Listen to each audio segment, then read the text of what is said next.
everyone, and welcome to this afternoon's HVG Coffee Afternoon. It's lovely to see you all. It's lovely to see those that are watching this after the day. So what we're going to do today in today's Coffee Afternoon, last time back in January, we very much drilled all of you to try and find out what it was that HVG even could do for you over the next year or few years. And we've now decided to return the favour to you. So today's session is all about asking the HVG committee any questions that you might like to. Nothing too personal though, please. And we will be as honest as we can going with our answers. So we're really excited to present this session because it does allow us to have a really interesting dialogue with you. To do this, what we're going to do is we're going to start off with some introductions from our panelists in a moment, and then we are going to start with the Q&A. So we've got a couple of questions that have been sent in advance, but then we will throw it out to the floor. To do this, we're going to use a platform called Pigeonhole. Some of you may have used this before, but it's an online platform that allows you to insert your questions and then upvote questions you think are interesting. So for example, if you think someone else's question is really, really pertinent, then you can vote for it, and the questions that get the most votes are the ones that we will endeavour to answer just in case we run out of time. So if I could ask Will to drop the link into the chat box for the Pigeonhole. I sent it to you in a message. If you could do that, Will, that would be fab. And just check that you guys can go into that.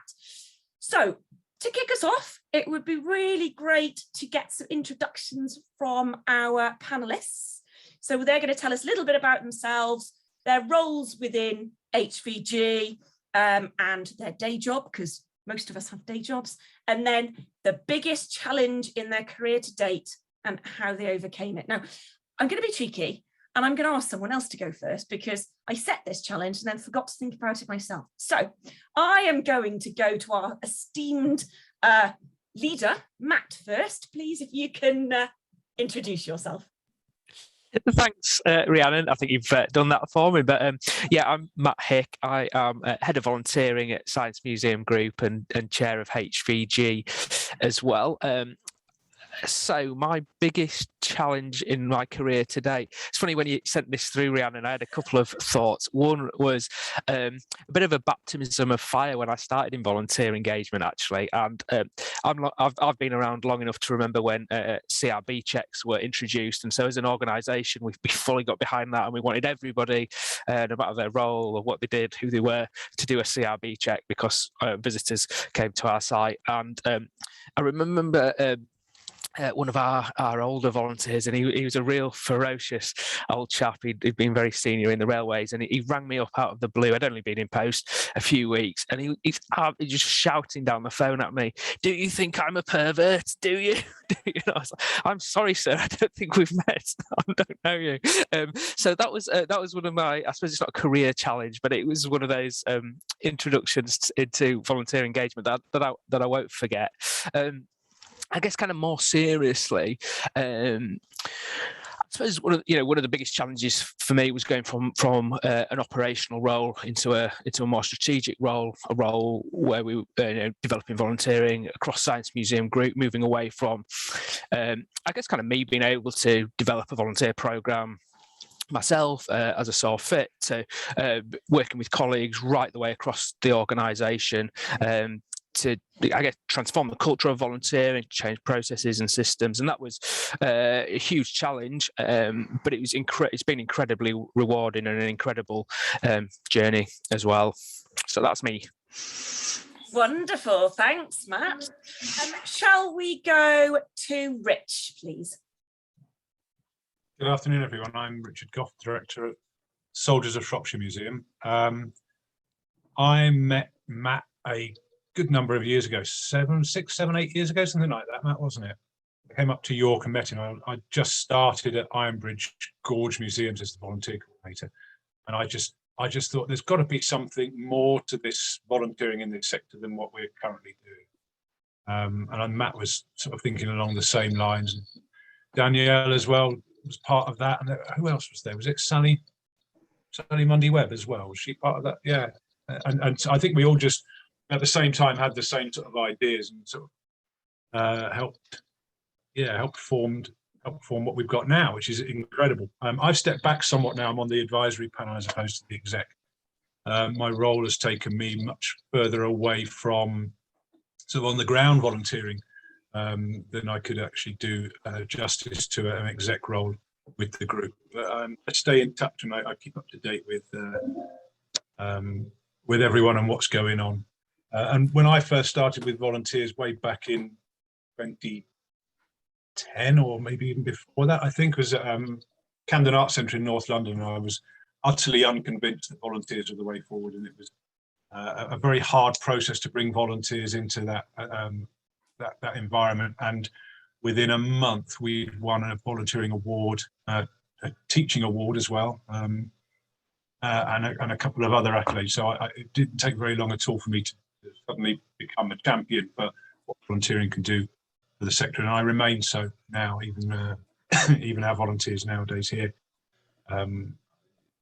it's just a joyful thing to be working with some of these humans. Perfect. Thank you, Rich. Let's go to Will. Hi everyone, my name is Will Gaskis. I'm Museum Manager at Cannon Valley Museum in Aberdare in South Wales. I got involved with HVG back in 2019. I was museum coordinator at Cannon Valley Museum at the time, running a volunteer program, and sort of wanted to learn more about volunteering, coming into it for sort of really the first time quite early in my career as well, and see what else is going on in the sector and how we can learn from each other. And I got really thrown into it during the 2020 during the pandemic, working with Rhiannon to create the digital programming through like coffee afternoons, masterclasses, working with all the amazing people on the committee to sort of develop and keep conversation going through pandemic, initially weekly, and then sort of moving to the monthly format we're on now. I'm now sort of joined the advisory committee, and I'm really keen to support that group from my experience working at Cannon Valley Museum in a small independent museum, but also through my experiences in front of house and an incredible value volunteers do in that front of house environment. I think one of my challenges is that change from being on the floor to more in that museum management position, sort of not being directly involved and having to having to recognize that things that I previously did in my old role are no longer in my responsibility anymore. So that sort of transition and managing, making sure supporting colleagues to take on those new elements of roles. And that was definitely a challenge, because like the volunteer program or like the exhibitions and stuff, I had a really strong attachment to them because I've been doing them for 3 years, and to change, letting those go and sort of supporting other people to take on those elements, well, it's always a challenge. Wonderful, thank you, Bill. Do you want to mute yourself again? We're on the same platform, so we keep echoing each other. Lovely, thanks, Will. It's really interesting to see how people's careers have progressed, and that's a really interesting topic potentially we can explore today. So do keep asking your questions through the poll. And we're going to go now to Vanessa. Hi, sorry, I'm going to have a frog in my throat. I can feel it already. Hi, I'm Vanessa. I'm the Volunteer and Apprenticeship Strategy Manager at the Natural History Museum. I'm currently the Vice Chair, having followed big shoes with Rich, as he's not necessarily been so vocal about being previous Vice Chair, but following his footsteps anyway in the committee. And I'm also Vice Chair for the London Heritage Volunteering Group, which is where I actually got involved in the whole volunteering perspective of the sector. Having just moved into the sector from being at the Museum of London in 2014, I came across Alex, who I know came later to Rich and Danny's and Matt's conversations, and I met her in latter end of 2014, and that's when I heard about HVG, and obviously then getting involved at that point purely just as a member and supportive. My biggest challenge in my career to date was having got very excited having joined the heritage sector. I like to take on too much. I love doing too many things and trying to keep it under control. So I tend to talk to colleagues a lot, trying to get rationalized as well, and being flexible and adaptable, so that I can actually make sure that I'm actually providing the things that people want rather than the things that I get excited and about as well, because that's another trait that I have. I get very enthusiastic, very eager to do things, but it's not necessarily what everybody else wants. So being very adaptable, being very flexible, but making sure I check in with colleagues on a regular basis to make sure that what I'm providing for them is what they want as well. But constantly love being challenged. So that's not my only challenge, but that's probably my biggest challenge. Thanks, Rhiannon. Perfect. Ben. Hi everyone, yeah, I'm Ben Marsh. I'm the volunteering coordinator for Barnsley Museums, and I'm on the HVG advisory group, particularly looking at equality, equity, diversity and inclusion. And I'm also on the steering committee for the Yorkshire HVG regional group as well. Biggest challenge, I read all the challenges actually people have said resonated with me, but I think one of the ones for me was as I moved into a more strategic role and was looking at the wider volunteer program we had at Barnsley Museums, having my own confidence in that I knew what I was doing and that I knew what I was talking about, and just because one organisation was doing it one way didn't mean that I had to instantly try and replicate that I knew enough about who we were to know what would and wouldn't work. So yeah, just having confidence in myself, I think, was probably one of the biggest challenges to keep going. Imposter syndrome, I think we call it, don't we? Getting over that. And I don't think you are alone by any stretch, and I'm sure this will come up again. Rob, can we go to you now? Yeah, of course you can. Hi everybody, Rob Jackson, Director of Rob Jackson Consulting Limited. I'm an independent consultant, trainer, etc. based in Grantham, Lincolnshire. Been involved in heritage volunteering groups since, well, it's almost exactly 7 years, end of February 2015. Currently sit on the exec, along with Tamsin. We're the two people who have no portfolio, which means we can get involved in whatever we want, and we frequently get roped into whatever anybody else wants us roped into. And the biggest challenge of my career, looking at the questions, is probably going to be the next 42 minutes. Excellent. And then Alex Walker, do you want to follow suit? Hello, I was head of Arts and Heritage at Preston City Council and head of the Harris Museum and Art Gallery until I retired about 4 or 5 years ago.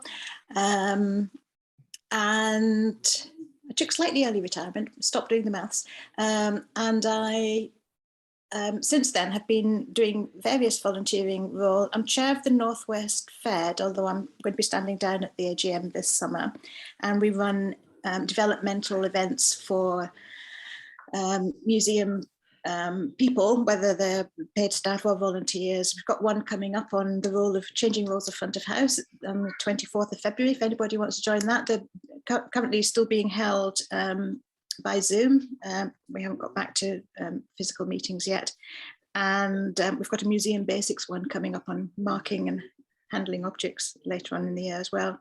I'm also a trustee of the Harris Trust, which gives money exclusively to the Harris Museum and Art Gallery, which may sound like there's nothing to think about, but the trust is the residue of the will, and does have quite a few conditions attached to it. And I'm currently also volunteering at Elizabeth Gaskell House in Manchester, helping with accreditation, and hoping to be appointed as a trustee at their next AGM. So the other, until very recently, until about November, I was chair of British Association of Friends of Museums, which is how I got involved in Heritage Volunteering Group, because it seemed like there was lots of things that were relevant to Friends in the volunteering group. Started coming along to all the meetings and thought, what fantastic, really interesting, useful work you do, and so got involved, and I'm now on the advisory group. Wonderful, thanks, Alex. My biggest challenge was that the Harris did have Renaissance in the Regions hub funding for quite a few years, and that was literally millions. And unfortunately, when that came to an end, we had to make quite a lot of people redundant. And it was as we were just reaching the end of the capital development scheme, and the people who knew they were going to be made redundant were working hard on the new scheme, and they were doing such a fantastic job. And it was, I felt so awful having, I mean, I guess they knew that it wasn't my fault, the money just wasn't there to pay them. And I remember taking the chief exec of the council into the gallery to meet the team who were working on that capital development, and she talked to them and also was learnt which ones of them were going to be made redundant. And she actually came out of the gallery and started to cry, because she could see that they were such fantastic people and they were so dedicated. They knew they were about to be made redundant and they're working absolutely flat out to get the gallery finished. It was just, they were just so fantastic. I think all of them have managed to continue, and a lot of them have done really well. So it wasn't too bad, but it was a terrible experience. Definitely sounds it, Alex. And there are some questions that will touch on this, so we may well come back to you. Thank you, everyone. That's a brilliant introduction. We've got loads of questions. So without further ado, we're going to move on. But I will quickly say a little bit about me. So many of you know me. I'm the volunteering manager at the Zoological Society of London. However, before that, I was very much in the mix of heritage with you all through museums and galleries. So I've taken a slight sidestep into conservation, which is an interesting departure. I'm chair of the London Heritage Volunteering Group. Gosh, these acronyms are challenging. And that's how I've got involved with HVG, very similar to Vanessa. And my biggest challenge, I guess probably managing the programme and keeping everyone engaged during the pandemic, which I'm sure many of you will identify with. And sadly, I've got a colleague who is having a very difficult time as well. So line managing in the pandemic has been a challenge to me. Okay, so we're going to crack on with the questions. What we're going to do is we're going to pin the, we're going to spotlight the main people for the session, and then we are going to start with the questions. So whilst I do that, I'm going to direct my first question, the first bit of the answer, to Rob while I add you. And that's because it's quite a large question. I know Rob and Matt particularly will have some interesting things to say on it. So can we start with the question, what do you think will be the key trends in volunteering in the heritage sector in the next 5 years? Rob, over to you. The next 5 years, God, I don't think it's possible to predict what the key trends are going to be in the next 12 months, let alone the next 5 years. Just because everything's so uncertain, I think there's going to be a number of things, and actually it's really good I got asked this question because I've been writing a blog about it this morning. I think one is going to be, people have heard me say a lot about this already, one's going to be this balance that we're all going to have to get back between frictionless and Velcro volunteering. So lots of people's volunteering experience of the last 2 years has been very paperless, very easy, very smooth, not required lots of bureaucracy. And now that kind of things are starting to get a little bit more back to normal, I hear lots of organisations saying that's creeping back in again. And sometimes for very good reason, safeguarding, really, really important, but sometimes it's just because that's the way we've always done things. And so I think one of the trends for leaders of volunteer engagement is, where can we push back against that? Where can we push back against the bureaucracy? I think another one's going to be a massive challenge for all of us, which is what we get back, getting the balance right for volunteers about in real life versus online. So lots of people talking about carrying on lots of the online volunteering that's happened during the pandemic, which is brilliant. Lots of assumptions that that's going to be really attractive to young people, yet we know from time well spent before the pandemic that 18 to 34-year-olds are the age group that particularly report that volunteering to them is a really important way of combating social isolation. So we might feel that we've got the balance right for what we need, but have we got that balance between in-person and online right for volunteers? Are we talking to volunteers? And that goes with how we communicate with people as well. I think we've got to keep an eye on the vision for volunteering stuff that's due out in the spring. Not the most enthusiastic advocate for that work at the moment until I see what actually gets published, because we've been down that road many times before and nothing's really changed. but I think it has the potential to unlock a lot of interest and resource from government, based on the review that Danny Kruger did a couple of years ago. And then the last one that I'll mention, which was the theme of the 200 Word Tuesday post I put up in various places today, but particularly on the Heritage Volunteering Group Facebook page, which is around learning from where things have gone well and gone badly over the last 2 years, because there's been good or underfunded local volunteering infrastructure, and the need for us to have a better, more consistently funded local volunteering infrastructure right the way across the country to help organisations large and small get even better at working with volunteers. I could talk for the rest of the next half hour on that, but I'll just stop at that. Wonderful, thanks, Rob. Does anyone else want to come in on that one? And it could be the next 5 years within Heritage generally, or within your organisations. Matt, I think you would like to come in. Yeah, I will do. I mean, I suppose if we kind of reflect back on, what's happened, what's changed over the last 5 years, or, if we go back to pre-pandemic and look at 5 years prior to that, not really that much has changed. And so I suppose if I was being optimistic, I would say that we would reduce bureaucracy. We would, I'd reflect what Rob said about frictionless volunteering. We would finally unlock digital volunteering, but in a way that was right for our volunteers and our organisations.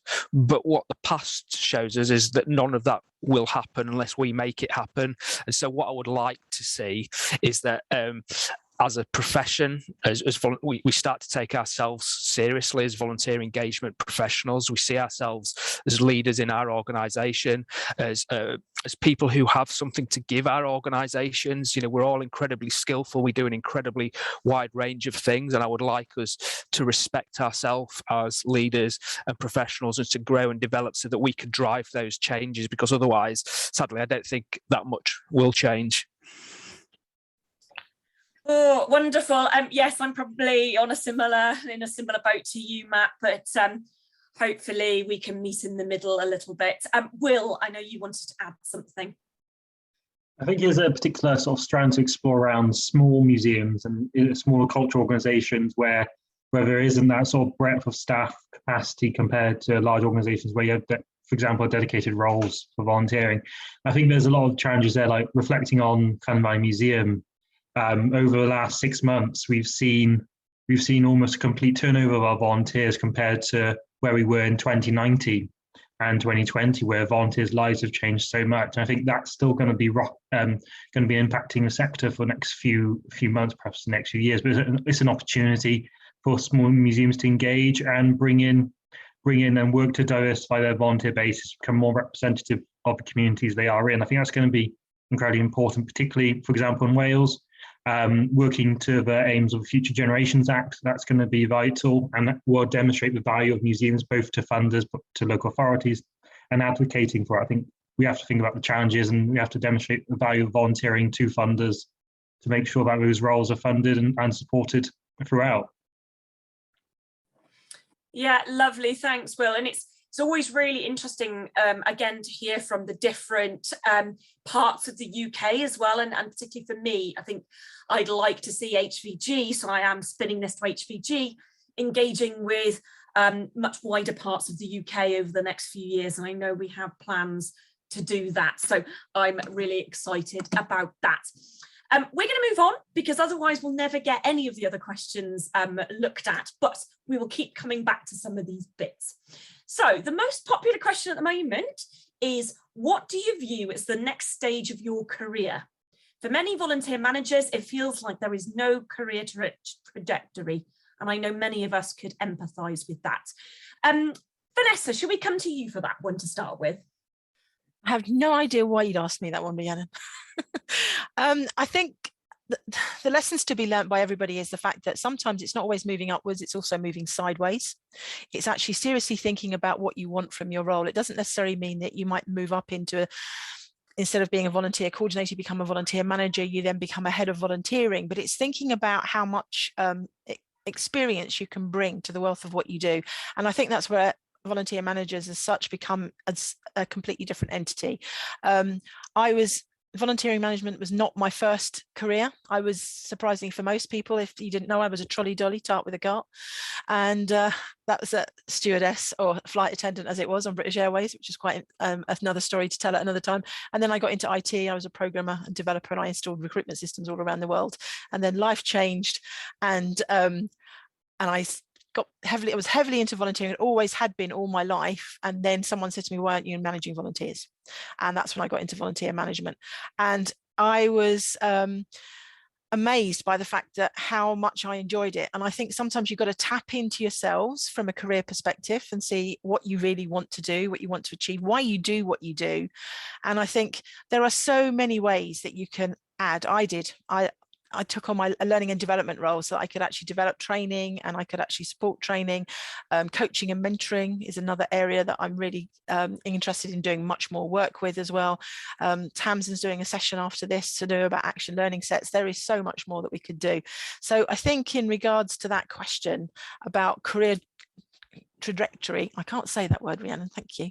I think when it comes to career trajectory, I think for me, it's very much about broadening what I do and actually providing more opportunities for volunteers and young people to get involved, as well as the fact that for me, it's about broadening my skill base and making myself feel more rounded so I can fully support people in my organisation as well as outside, and hopefully HVG members as well. Wonderful, thanks Vanessa. And I think it's really interesting hearing about other people's plans for career progression, because it really makes you think about your own. Ben, do you have any thoughts on this one? Yeah, I was thinking about this a lot recently, actually. I was just thinking about how my own job has changed quite significantly from when I first started out as a volunteer coordinator. Again, not a job I probably even understood existed until I kind of found myself applying for it. And over the last few years, the kind of the role has changed, but I think that's also reflective of the organisation. So things have been asked of me that I wanted to do, but that has then changed what I did in my role.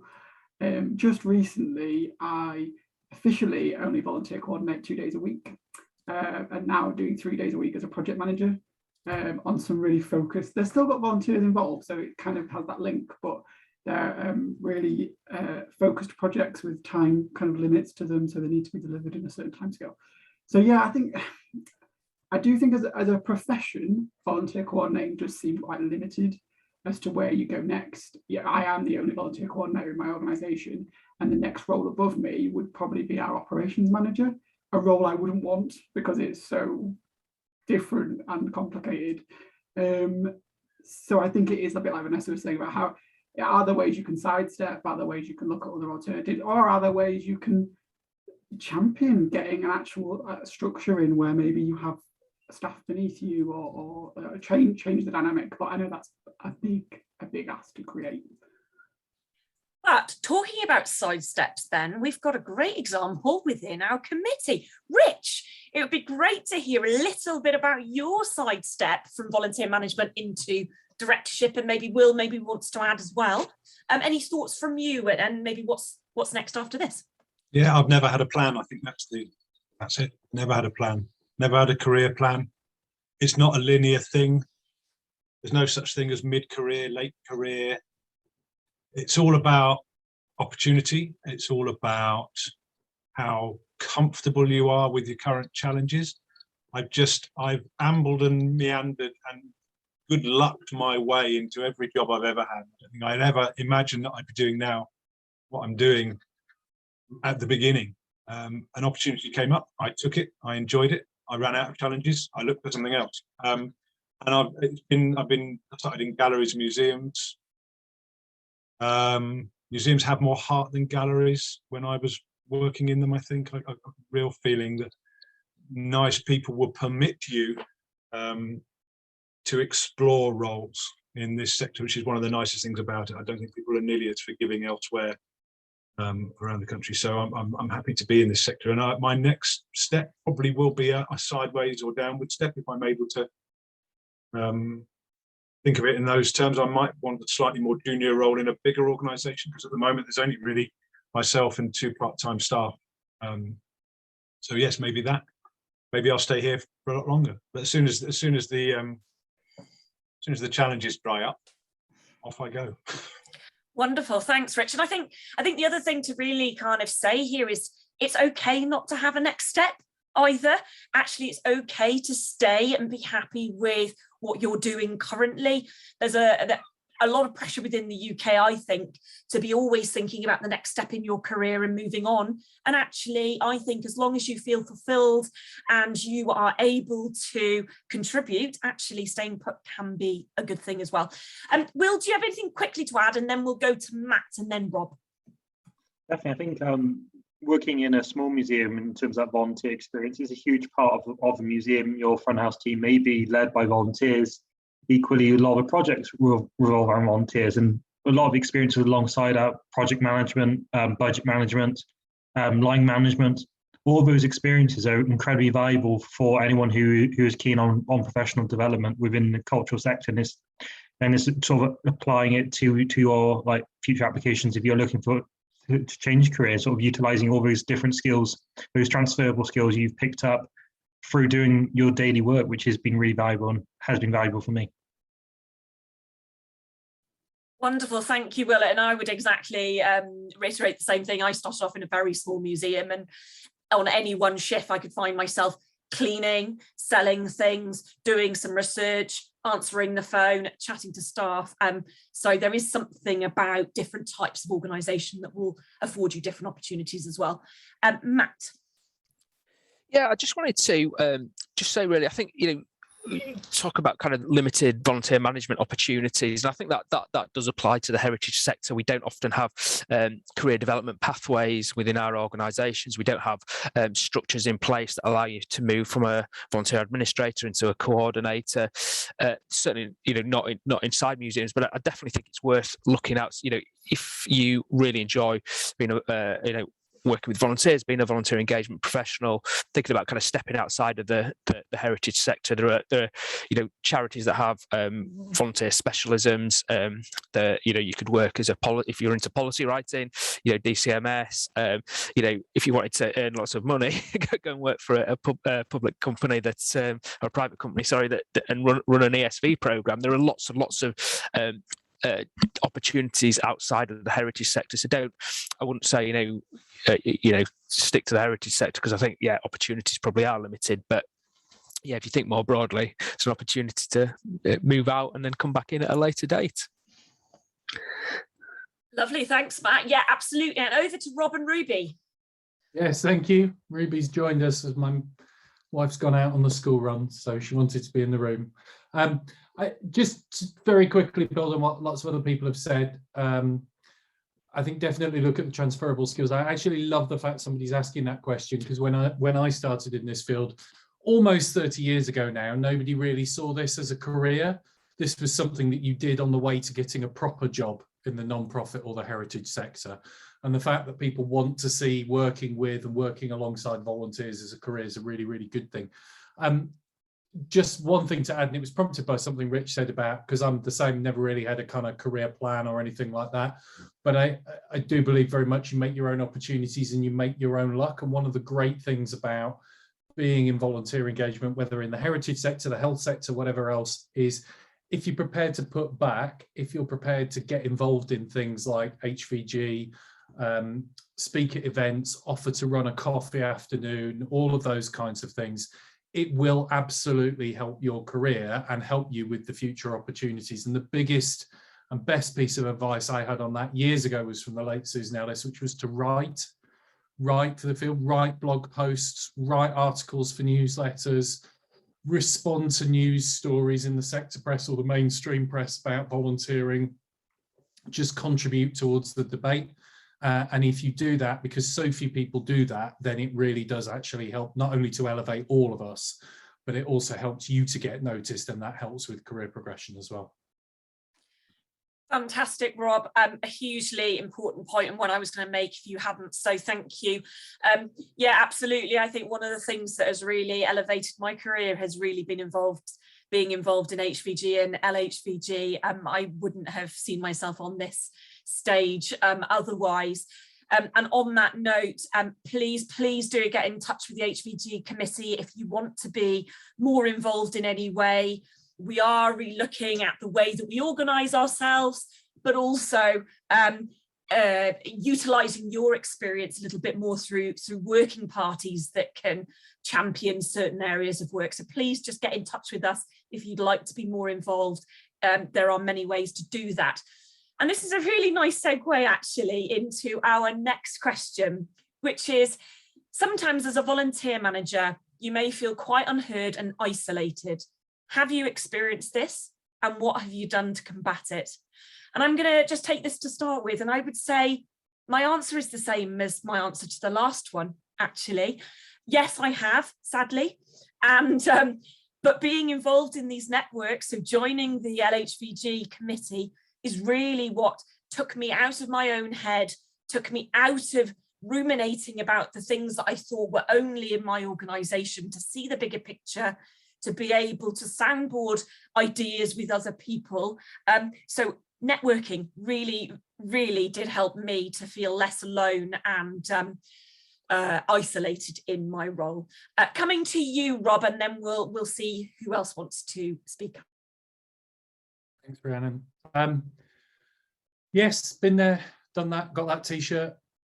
When I started, I'm old enough to remember when I started in volunteer management, we didn't have the internet, we didn't have email, and so online networking was nigh on impossible. It was basically whether or not you knew the networks and you had the money to be able to go along to the meetings. And that's the thing that I'd say really is, it can feel very isolating, you can feel very much on your own, but actually you're only a Google search away from support. And there is no reason really for anybody to feel completely isolated anymore. You can just Google network support for volunteer managers. There's a thriving volunteer management community on Twitter. If you look for volunteer management groups on LinkedIn, there's loads of them up there. The Association of Volunteer Managers has got them, loads of independent ones. And one of the things that's wonderful about this field is everybody's really generous with their time and their advice and their information. So if you can get out there and you can connect to just one of those groups, you will instantly feel less isolated, because you will find people who've got that experience and can share those experiences with you. So just, you know, be proactive, get on the internet, get asking around, and you will get that support, and you won't be here on your own, or you won't feel like you're on your own quite so much. Lovely, thanks, Rob. Yeah, absolutely. Alex, have you got anything to add? And then we'll maybe go to Matt. You need to unmute yourself, though. I think that one of the things that has made a big difference this last 2 years, as we all got used to Zoom, is that our networks, most of my networks were very much geographically based. And one of the things that has been really great about the last 2 years, there's been absolutely nothing great about it at all, but the only thing that has been good is that through Zoom, we can be networked with anybody anywhere now. And we all had to have a very quick, those of us who weren't already familiar with it, we had to get very familiar with it very quickly. And it was quite amazing, you know, the world's your oyster, really. So yes, I think, yes, network and do it in different ways. And it does make a big difference being able to see people's faces. So. Wonderful, thanks, Alex. Matt, over to you. Yeah, I mean, I definitely have felt that in the past, less so now, and I do wonder if there's something here about actually, you know, coming back to that point earlier about growing as leaders, of building a culture of volunteer engagement within our organisation. So there are far more people that we can connect with within our museums who understand volunteering, who are sympathetic, who are supportive of our ambitions, and that's something that we've certainly done over the last sort of 10 years at Science Museum Group. It's not easy. It's difficult. It's very difficult when someone starts cleaning up the cafeteria with a giant Hoover. I shall stop answering, but yeah, I think, you know, there's something there about culture change and building a culture of volunteer engagement in our organisation, so we feel less isolated. Lovely, thanks, Matt. Anyone else want to come in on that? Any other ideas or thoughts from the committee? Yeah, I would just say that at a local level, being heard is about learning the currency of conversation in your organisation, and every organisation is different. So talking to your fellow leaders and your peers, or in fact any senior management, in the language that actually means something to them, and it's often overlooked. It's a very, very powerful tool. You bang on using your own jargon to describe how useful volunteers and volunteering is. People will stop listening, they'll switch. You've got to learn their language and put it into those terms. So that's a very localized way of doing it, but it does smack very much of the 360-degree leadership we're often involved with in the sector when I'm sort of trying to influence trustees as much as I'm trying to influence staff and volunteers. Lovely, Rich, and I would definitely say I had to do that when I entered the zoological world. I really had to rethink how I spoke to peers and colleagues to make sure that I could actually achieve what we needed to together. Vanessa. I echo what Rich has just said. I think you do need to find out your local language. You need to reach out, make sure that you make yourself accessible to people as well, and you get to know the people that you're actually supporting and working with as well. Find out what their ambitions are, what their aims are as well. Like I said, I love to do so many things, but then again, it's not my agenda, it's everyone else's agenda. And it's learning how to find out who those key people are and making sure that you tap into what they're looking for, what they're trying to do and achieve. I constantly look at what's going on across the museum, and I'll email people because I suddenly pick up on something and think, oh, really? Okay. And I'll just pop up an email, and then suddenly it creates a conversation. I'm very lucky at the museum, at the Natural History Museum, that we have a champion on our executive board as well that's come about for volunteering as well, because they wanted to do something on that respect.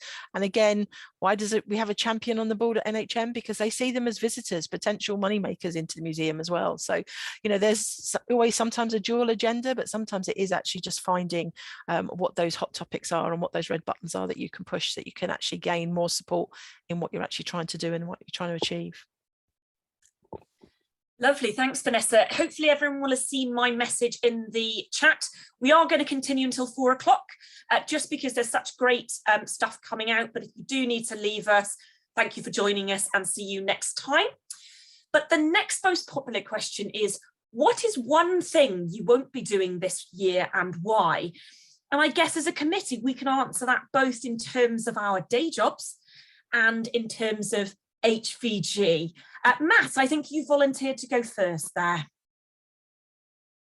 I just said I won't be going skinny dipping this year. That's one thing I won't be doing, which I'm sure everybody on the call will be relieved to know.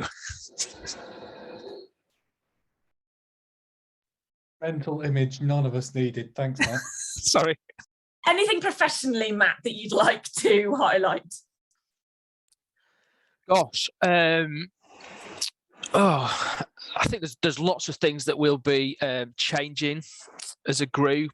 You know, what won't we be doing? Oh, it's a bit. You've put me on the spot there. Really, I'm not entirely sure. I think for us, it's very much about an evolution, not a revolution. It's learning from what's happened during the pandemic and applying that to streamlining our recruitment processes. So I'd like to think that we'll stop having really overly complicated recruitment crises, or it taking 2 or 3 months to get people on board.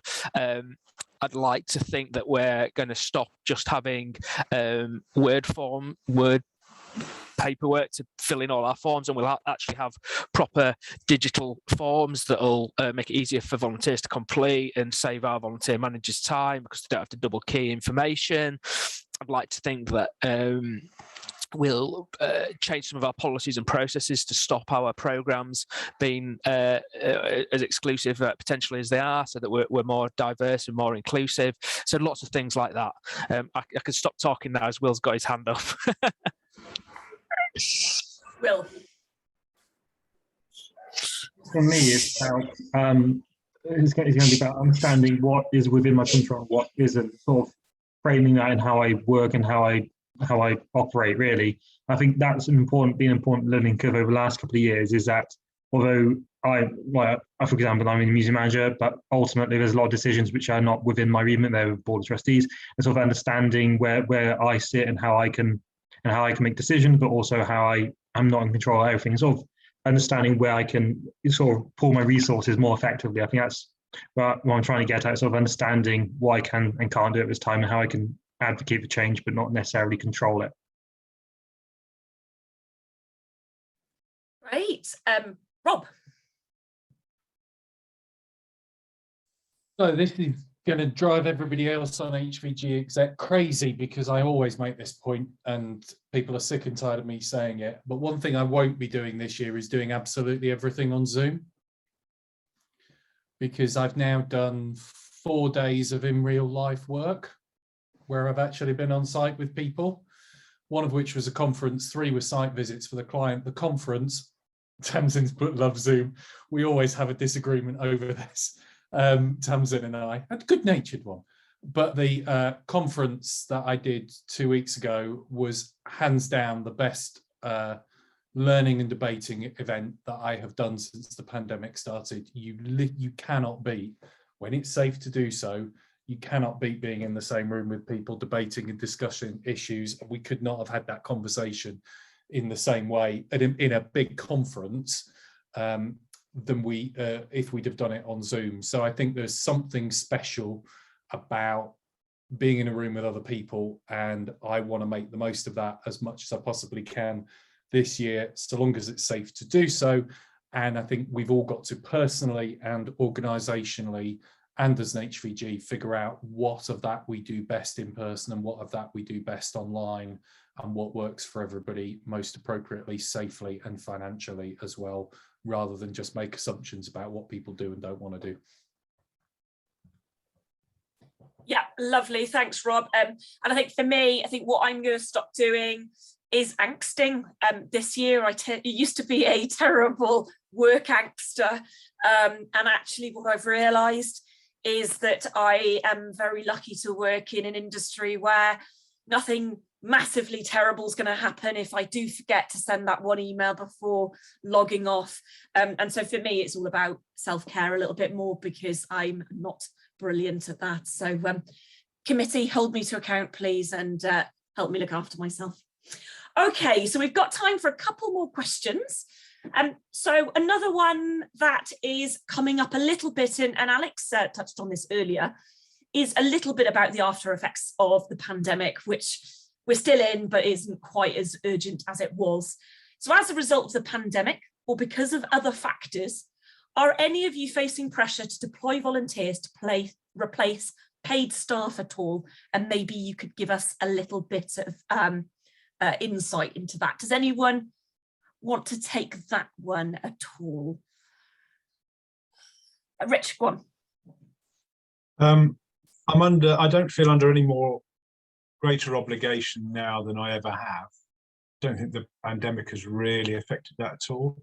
I'm always under pressure from trustees and from some of our other stakeholders to lower our staffing costs generally. But I'll be dragged out of here feet first before I roll over on that one. So I think the pandemic hasn't really affected that. I think we've just found different ways of arguing value. Yeah, no, not any more than normal.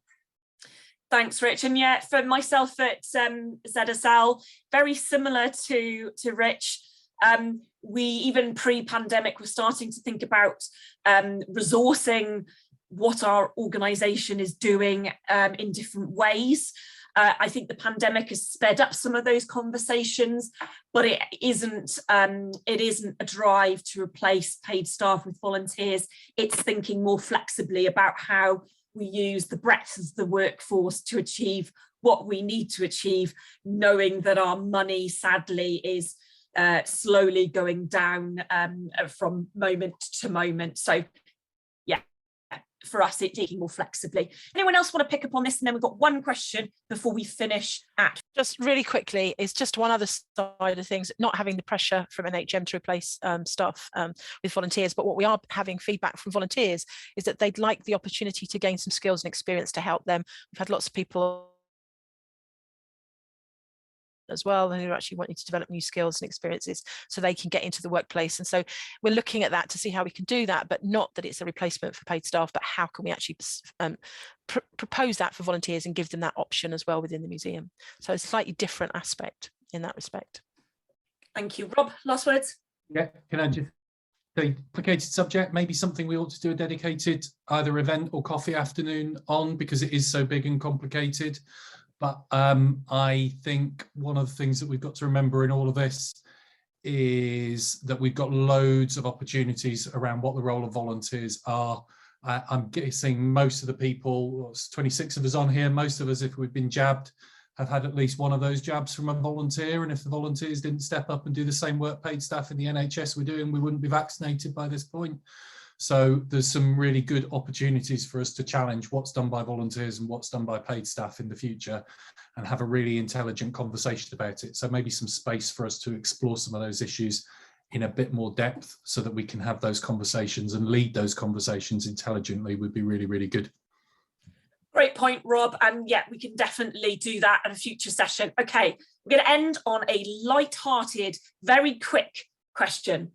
What's your biggest, I don't believe it, I don't believe I just heard that about volunteers moment in your career? Who would like to go first? The weirder the better, please. Rob. I will share an example. It's not one from me. It's one that a consultant friend of mine in the States shared with me in the latter part of 2020, when we were having a conversation about the silliness of measuring the success of our work by the number of volunteers we have and the number of hours they do. And she said to me that she had had loads of telephone calls from volunteer managers all across the States who were being told that their jobs were put at risk because they weren't recruiting as many volunteers as they had done the year before, in complete ignorance of the fact that we were in the middle of a pandemic, we were locked down, and therefore fewer people were volunteering. So one of many big moments for me, but that was a pretty big one. Thanks, Rob. Everyone else got one to share. Alex. Do you want to unmute yourself, Alex? Not really quite answering the question, but one of the things that sometimes the reactions to volunteers from museum staff who are not directly involved with them hasn't been terribly understanding. And I just hope that there has been so much experience that people have had through this last year of doing volunteering, that people who haven't previously done it because of the pandemic, and as Rob said, you know, the people working in the clinics, but also people have been stepping up with things like food deliveries and all kinds of things like that they might previously have done. And I just hope that with that sudden wider experience of actually doing sometimes quite mundane jobs as a volunteer, says she who was never allowed to do any injections but just move people to and from chairs in the clinics, that there's a better understanding more widely into how important volunteers are and how much they do contribute, and that they should be appreciated and thanked. Thanks, Alex. They can sometimes be rather invisible in the museum, can't they? Yeah, brilliant. Okay, so we need to wrap up. So I am going to leave Matt and Rich for another time. I've heard you've got great stories. So I want to say a huge thank you to all our committee who joined us today and answered those questions so honestly and frankly. And so thank you all for your questions. I will have a look at the remaining questions and see whether we can answer them outside of this session. But I would also be really, really interested to hear how you found this session, and if running something like this again would be of use to you. So please do email us and let us know. It'd be really interesting to hear. Otherwise, have a lovely rest of your Tuesday, and thanks ever so much for joining us. It'd be really great to see you all. Take care and see you soon.